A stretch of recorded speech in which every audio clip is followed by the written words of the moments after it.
Pathetic girl, you were never the smart one. My dad reminded me. Then my name was all over the news, stating I had become the youngest female CEO in the country. At the family reunion, when they saw me arrive in my Rolls-Royce, I kept my successful business secret for years. Then my family found out my net worth. The first time I sat down at my kitchen table with nothing but a laptop and an idea, I never imagined it would lead to this. It wasn't supposed to be anything more than a side hustle, a way to make ends meet while juggling the demands of being a mother, wife, and daughter. But as months turned into years, that small spark grew into something far bigger than I could have ever anticipated.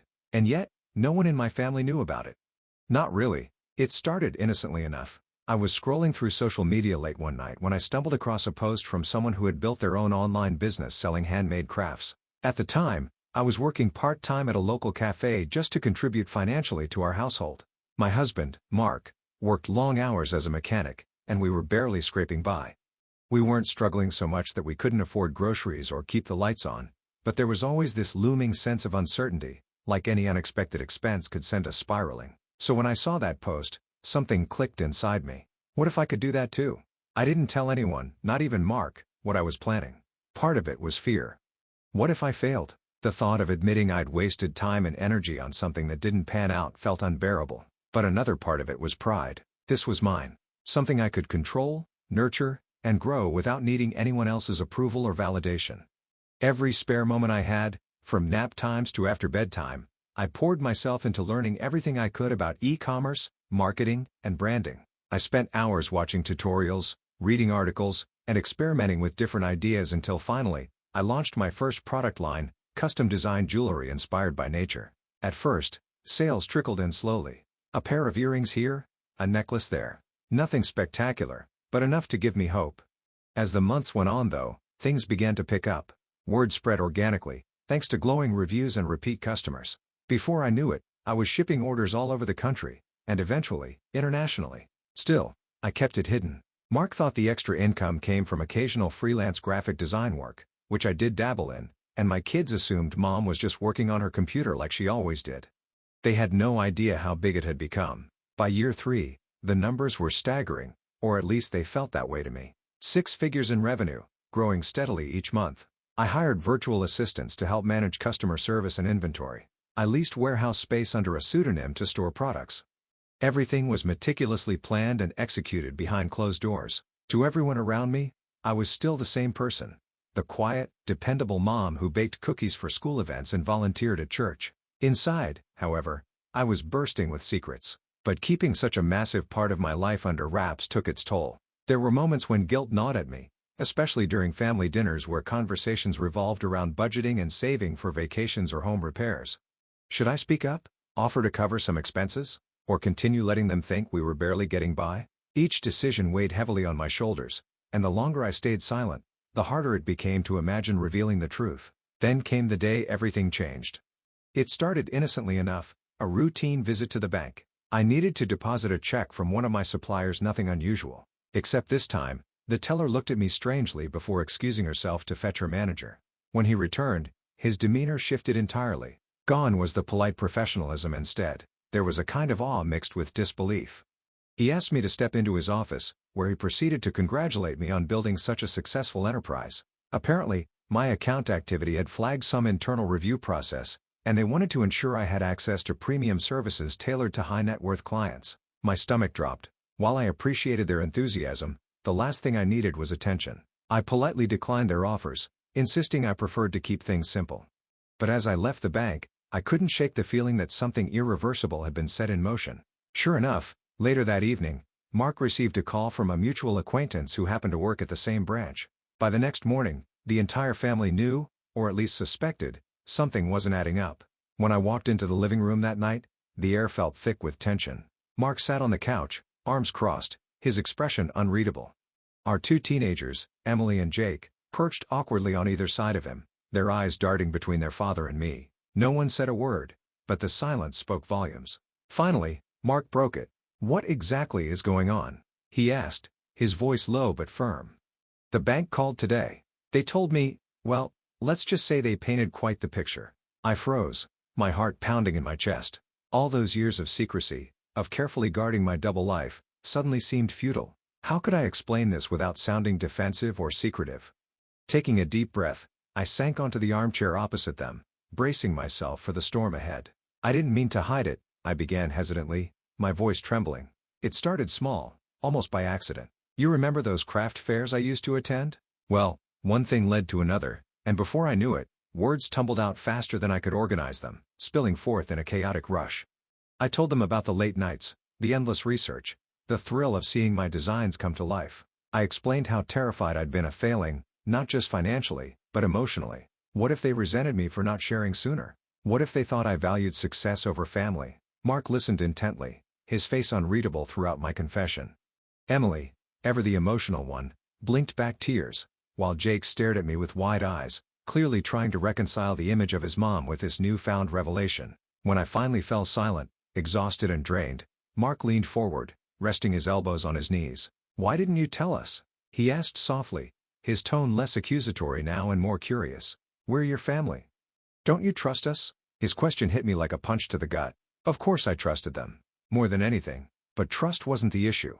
It was vulnerability. Admitting I'd built something extraordinary meant opening myself up to judgment, scrutiny, and maybe even jealousy. Would they see me differently? Treat me differently? These fears had kept me locked in a prison of my own making, and now staring at their faces, I realized how foolish I'd been. I was scared, I admitted quietly, tears streaming down my cheeks. Scared of ruining what we have. Scared of disappointing you. Scared of losing myself. For a moment, nobody moved. The weight of my words hung heavy in the air, punctuated only by the soft of the ceiling fan above us. Then, unexpectedly, Emily reached out and grabbed my hand. Mom, she said gently, her voice thick with emotion, you didn't ruin anything. You made something amazing. We're proud of you. Her words broke something loose inside me, a dam holding back years of pent-up emotions. Sobs racked my body as I clung to her, overwhelmed by relief and gratitude. Slowly Mark and Jake joined in, wrapping their arms around me in a tight embrace. For the first time in years, I felt truly seen, not as a wife, mother, or entrepreneur, but as a whole person. Yet even as the initial shock wore off, the ripple effects of my secret began to surface. Over the following weeks, questions arose about finances, priorities, and the future. Mark struggled with feelings of inadequacy, wondering why I hadn't confided in him sooner. Emily and Jake grappled with their own mix of pride and confusion, unsure how to reconcile the woman they thought they knew with the powerhouse she'd become. And me? I wrestled with guilt, joy, and a profound sense of liberation, all intertwined in ways I couldn't untangle. One evening, as we gathered around the dinner table, Mark broached the subject again. So what happens now? He asked, his gaze steady. Do we move? Travel? Invest?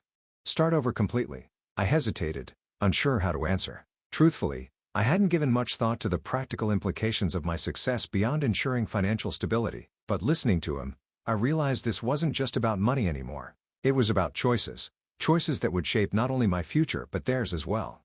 We figure it out together, I replied finally, meeting his eyes with determination. Whatever we decide, we do it as a family.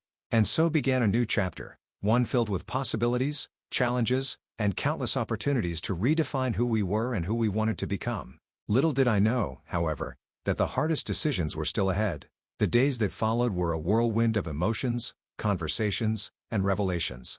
Each family member processed the news in their own way, and as much as I wanted to believe we could move forward seamlessly, the reality was far messier.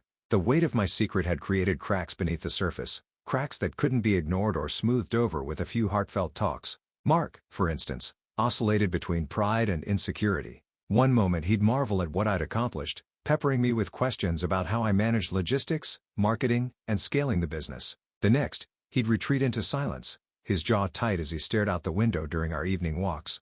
It wasn't hard to guess what plagued him: feelings of inadequacy. He'd always been the primary breadwinner, working long hours under the hood of cars, his hands calloused and grease-streaked. Now confronted with the enormity of my success, he questioned his own contributions, not just financially but emotionally. Do you think I'm enough? He asked one night, his voice barely above a whisper. We were lying in bed, the house quiet except for the faint of the refrigerator downstairs. His question caught me off guard, not because it was unexpected but because it cut so deeply. I turned to face him, reaching out to take his hand. Of course you are, I said firmly. You've carried this family on your shoulders for years. None of this changes that. But even as I spoke the words, I saw the doubt lingering in his eyes. It wasn't something I could fix overnight. Rebuilding trust, especially when it came to matters of identity and self-worth, took time. And honestly, I wasn't sure if I fully understood how to navigate this new dynamic either. For so long, I'd compartmentalized my life, keeping my roles as wife, mother, and entrepreneur separate. Now those walls were crumbling, forcing all of us to adjust. Emily and Jake handled things differently. At 17, Emily was introspective and empathetic, often asking thoughtful questions about my journey and offering support in ways that surprised me. She started showing an interest in entrepreneurship herself, sketching out ideas for her own potential ventures. But there were moments when her curiosity veered into frustration. "You kept this from us for years," she said one afternoon as we sat together in the kitchen. Her tone wasn't accusatory, but there was an edge to it, a mix of hurt and bewilderment. "Didn't you think we deserved to know?" Her words stung, not because they were unfair but because they were true. I sighed, setting aside the cup of tea I'd been sipping. "I didn't want you to see me differently," I admitted. "And maybe I didn't want to disappoint anyone. What if I failed? What if I wasn't good enough?" She studied me for a moment, her brow furrowed. Then, surprising both of us, she reached across the table and squeezed my hand. "You're human, Mom. You don't have to be perfect, but you also don't get to keep big parts of yourself hidden forever." Her wisdom floored me. In many ways she was right. I treated my success like a fragile glass ornament, too precious to share lest it shatter. Yet here she was, reminding me that vulnerability wasn't weakness, it was strength. Jake, on the other hand, approached the situation with teenage pragmatism. At 15, he cared less about the emotional nuances and more about the practical implications. "So does this mean we're rich now?" he joked during breakfast one morning, spearing a piece of pancake with his fork. His attempt at humor masked deeper insecurities. He'd always struggled with academics and felt overshadowed by his older sister's achievements. My revelation added another layer of complexity to his already complicated relationship with self-esteem. "It doesn't change who we are," I told him gently, though I knew the answer wasn't satisfying. To Jake, wealth represented freedom, opportunity, and perhaps even validation. How could I explain that money didn't erase doubts or fears? That true fulfillment came from within, not from bank accounts. As these conversations unfolded, I found myself grappling with my own ambivalence. On one hand, I felt immense relief at finally being open about my business. No more hiding receipts, dodging questions, or fabricating excuses. On the other hand, the newfound transparency brought its own set of challenges. Friends began treating me differently, some with genuine admiration, others with thinly veiled envy. Neighbors whispered behind closed doors, speculating about how I'd managed to pull it off.